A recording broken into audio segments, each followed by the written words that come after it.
Hi అండి, నేను మీ జ్యోతిని.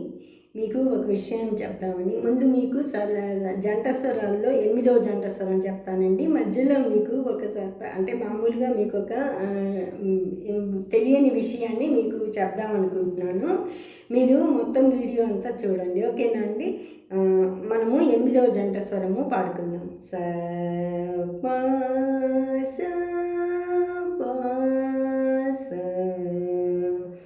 సా సరి రి గ గ స సరి రి గ గ మ మ రి రి గ గ మ మ రి రి గ గ మ మ ప ప గ గ మ మ ప ప గ గ మ మ ప ప ర ర మ మ ప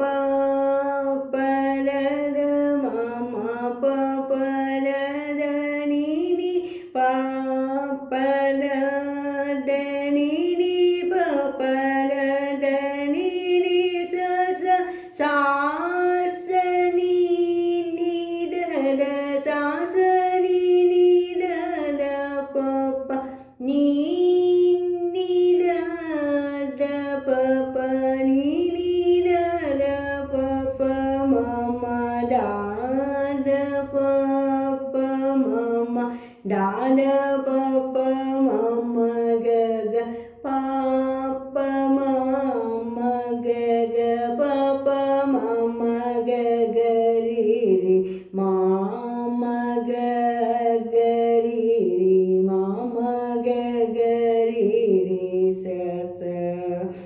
మళ్ళీ ఇంకోసారి చెప్తానండి.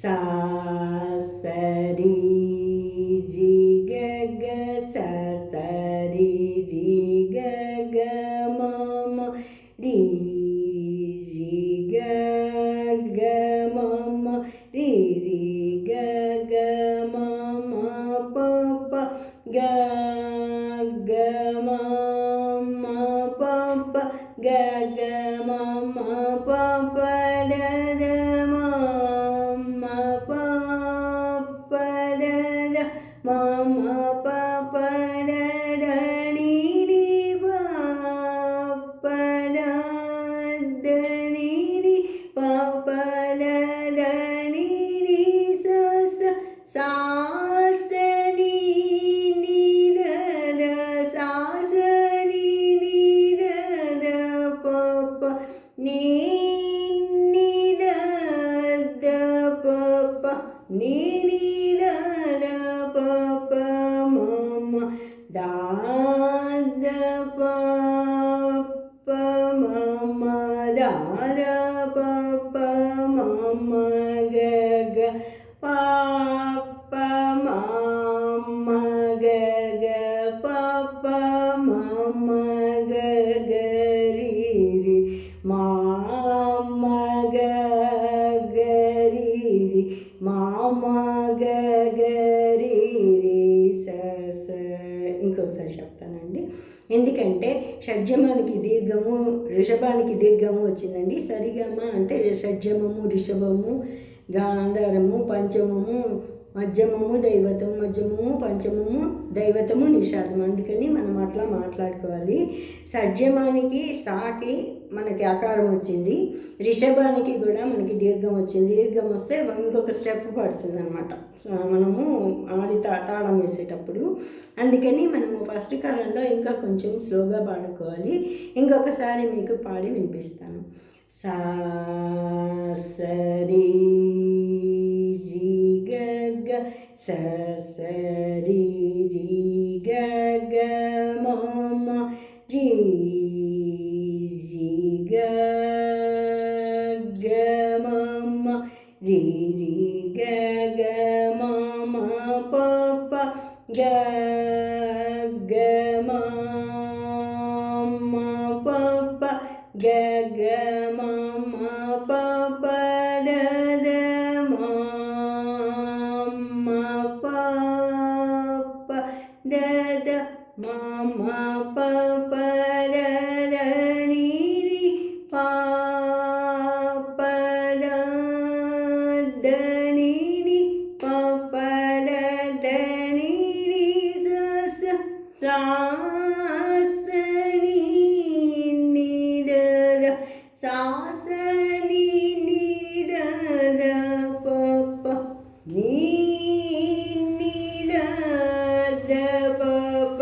నీ నీడద పప మమ్మ దాద పప మమ్మ దాద పప మమ్మ గగ పాప మమ్మ గగ పాప మమ్మ గగరి రి మామ గగరి రి మామ గగరి రి స ఈ సరళి స్వరాలు, జంట స్వరాలు, దాటి స్వరాలు, అలంకారాలు, గీతాలు, వర్ణాలు, కృతులు, కీర్తనలు ఇలాగా మనకి క్రమవైజ్గా ఆర్డర్గా వస్తాయండి. మనము పాడుకునేటప్పుడు మీకు ఒక విషయం, ముఖ్యమైన విషయం చెప్తాను కదా. మా టీచర్ గారు మేము పాడినప్పుడు మాకు సరళీ స్వరాలు అనేది 4 స్వరాలకి 1 నెల అలాగా గ్యాప్ ఇచ్చేవాళ్ళండి. నెల రోజులు అదే స్వరము పాడుకుంటూ ఉండేవాళ్ళం అన్నమాట. అంత సహనము, ఓర్పు ఉన్నప్పుడే మనము సంగీతం అనేది మనం క్యాచ్ చేయగలుగుతాము. సాధన అనేది చాలా ఇంపార్టెంట్. మార్నింగ్ లేచి మనం సాధన చేసే కొద్దీ తినగ మేము తీయగుండు అంటారు కదండి. అట్లా మనము సాధన చేసే కొద్దీ మన గాత్రం అనేది బాగా మృదువుగా తయారవుతుంది. కడపలో ఉన్నప్పుడు మా స్టూడెంట్స్ బతిలాడేవాళ్ళు, మీరు వచ్చేయకండి మేడం, అసలు ఊరికే చెప్తున్నాను అంటే నన్ను నేను పొగుడుకుంటున్నాను కాదండి, వచ్చేది మేడం, మేము మీకోసం మేము హౌస్ కూడా కట్టించిస్తాం అలా మాట్లాడేవాళ్ళు ఇంజనీరింగ్ పిల్లలు. అట్లా మనము గొంతు అనేది ప్రతిరోజు సాధన సాధన సాధన సాధన సాధన చేసే కొద్దీ మన గొంతు అనేది చాలా ఇంప్రూవ్మెంట్ అవుతుంది. బాగా వాయిస్ అనేది మనము ఓపెన్గా పాడుకోవాలన్నమాట. ఓపెన్గా మనము పట్టి స్వరాలని బిగబట్టి పాడకూడదు అనమాట. ఫ్రీగా భయపడకూడదు. మనము మన టాలెంట్ని మనం ఇంప్రూవ్ చేసుకోవడానికి మనం ఎవరికి భయపడాల్సిన అవసరం లేదు. స్వేచ్ఛగా గానాన్ని మనము బయటికి పాడినప్పుడే మనకనేది లలిత సంగీతం ఉంది చూడండి, ఏమనుకోకండి, అది కూడా చెప్తున్నాను. లలిత సంగీతం అనేది పాడేటప్పుడు మనకి భావన అనేది మనము అనుభవించి ఎదుటి వాళ్ళకి మనము రిలీజ్ చేస్తాం అన్నమాట. అట్లా మనము లలిత సంగీతం పాడేటప్పుడు చాలా మృదుమధురంగా గాత్రం అనేది, అంటే మనము దానిలో తాధ్యాత్మిక చెందుతాం అన్నమాట. మనం తన్మయం చెంది మన గొంతుని బయటికి రిలీజ్ చేస్తే వాళ్ళు చాలా సంతోషపడతారండి. ఇప్పుడు మీకు ఎగ్జాంపుల్కి ఒక ఒక ఒక ఒక పల్లవి పాడి చూపిస్తానండి. దానిలో మనం ఎంత మమైకమైతే మన గొంతు అనేది అంత మృదువుగా వస్తుంది. అంటే మీరు నా సంగీతం క్లాసులు అటెండ్ అయ్యే వాళ్ళకి నేనేం చెప్తున్నానంటే, మీకు ఇంప్రూవ్మెంట్ కోసము, మీకు ఉత్సాహం రావడం కోసము నేను ఒక పల్లవి పాడి వినిపిస్తాను చూడండి. లలిత సంగీతంలో ఇంతకుముందు నేను పాడాను అన్నమాట, షార్ట్లో పాడాను చూడండి.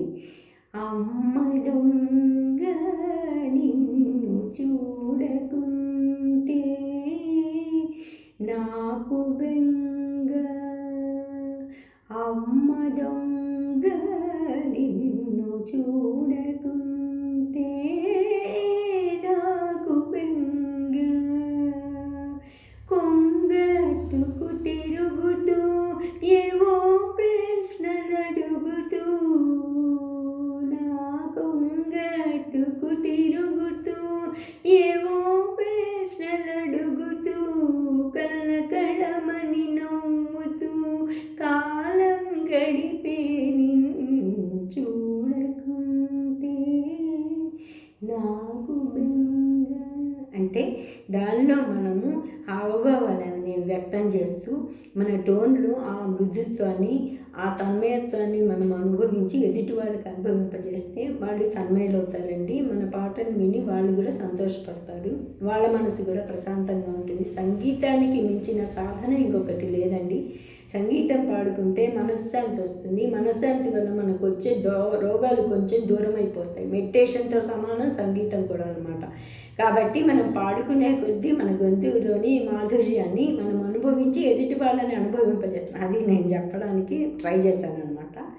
ఇంకొకటి ఏంటంటే, మీకు కానీ నా వీడియోలు కానీ షార్ట్స్ కానీ నచ్చితే ఏమనుకోకుండా మీరు దాన్ని లైక్ చేయండి, షేర్ చేయండి, సబ్స్క్రైబ్ చేయండి. ఇలా చేస్తే మీకు మీలాగా కొంచెం మందికి అది ఇంప్రూవ్మెంట్గా ముందుకు సాగుతుంది. ఈ విషయము మా ముందు వాళ్ళందరూ, మా సీనియర్స్ మీకు చెప్పుంటారు. అందుకని నేను ప్రతి వీడియోలో మీకు గుర్తు చేయట్లేదండి. మీకు అందరికీ తెలుసు. మీరు సబ్స్క్రైబ్ చేసి మీరు షేర్ చేస్తే మేము అది గాత్రం అనేది ఇంప్రూవ్ అందరికీ చాలామందికి దానికి పాస్ ఆన్ చేయొచ్చు అనమాట. అందుకని చెప్తున్నాం. ఇలాగా వాళ్ళు కూడా వింటారనే ఆశతోటి అట్లా మిమ్మల్ని రిక్వెస్ట్ చేశాను. మీరు అనేది ఇంకొక రకంగా భావించండి. Thank you.